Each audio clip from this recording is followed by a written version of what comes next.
ঘৰৰে হওক বা সমাজৰে হওক বা দেশৰে হওক,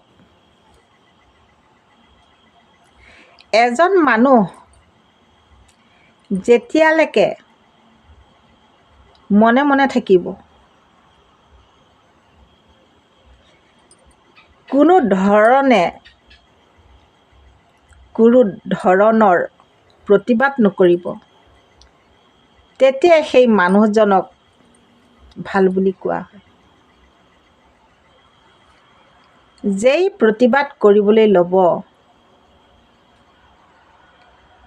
তেতিয়া সেই মানুহজনক সদায় ভাল বুলি কৈ থকা মানুহসকলে